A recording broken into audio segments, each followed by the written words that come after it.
नमो भगवते वासुदेवाय नमः।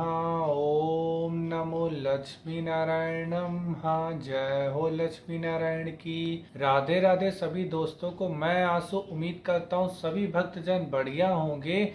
आज के दिन दोस्तों मैं आप सभी भक्तजनों को योगिनी एकादशी की व्रत कथा को सुनाऊंगा, तो इसे ध्यान पूर्वक सुनिएगा। आषाढ़ मास में कृष्ण पक्ष में जो एकादशी पड़ती है उसे योगिनी एकादशी के नाम से जाना जाता है, और इस एकादशी को भगवान नारायण की पूजा आराधना की जाती है। श्री नारायण भगवान विष्णु का ही एक नाम है, और अतः अन्य एकादशियों के समान ही भगवान विष्णु अथा उनके लक्ष्मी नारायण रूप की पूजा आराधना करें और दान आदि की क्रियाएं पूर्ण करें। इस एकादशी का व्रत करने से संपूर्ण पापों का क्षय होता है और पीपल का पेड़ काटने जैसे पाप तक से मुक्ति मिल जाती है।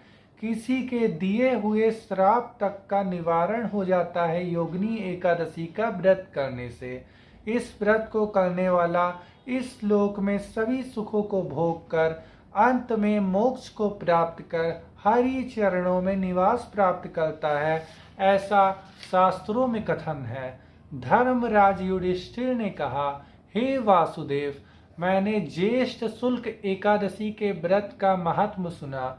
अब आप कृपा करके आषाढ़ कृष्ण एकादशी का नाम तथा उसके महत्व का वर्णन कीजिए।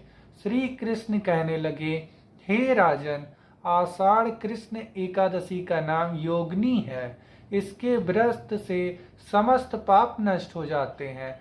इस लोक में भोग और परलोक से मुक्ति देने वाली यह एकादशी या तीनों लोक में प्रसिद्ध है। मैं तुम्हें पुराणों में वर्णन की हुई कथा कहता हूँ, सो उसे ध्यान पूर्वक सुनो। स्वर्ग धाम में इंद्र की अलकापुरी नामक नगरी में राजा कुबेर प्रतिदिन भगवान शिव की पूजा आराधना किया करते थे। हेम नाम का एक माली पूजन के लिए उनके यहाँ पुष्प लाया करता था। उसकी विशालाक्षी नाम की अत्यंत सुंदर स्त्री थी।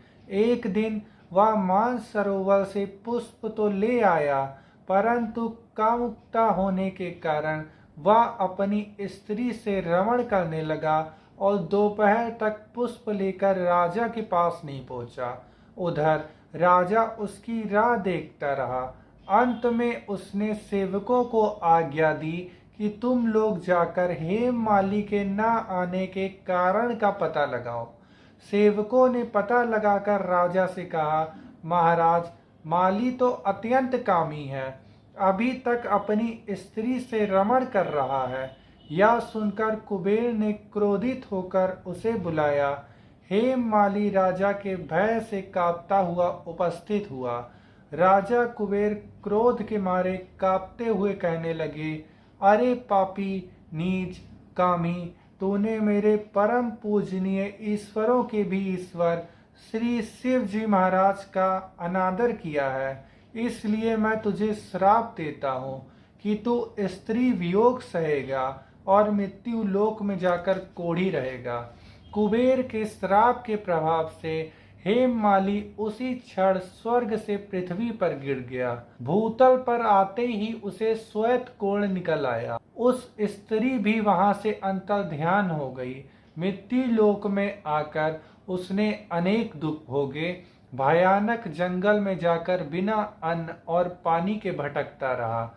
रात्रि को निद्रा भी नहीं आती थी, परंतु शिव की पूजा के प्रभाव से उसको पिछले जन्म की स्मृति का ज्ञान अवश्य रहा। घूमते घूमते एक बार वह मार्कंडे ऋषि के आश्रम में पहुंच गया, जो अत्यंत वृद्ध और तपवान थे। हेममाली वहां जाकर उनके चरणों में गिर गया। उसको देखकर मार्कंडे ऋषि बोले, तूने ऐसा कौन सा पाप किया है जिसके प्रभाव से तू कोढ़ी होने का महान दुख भोग रहा है।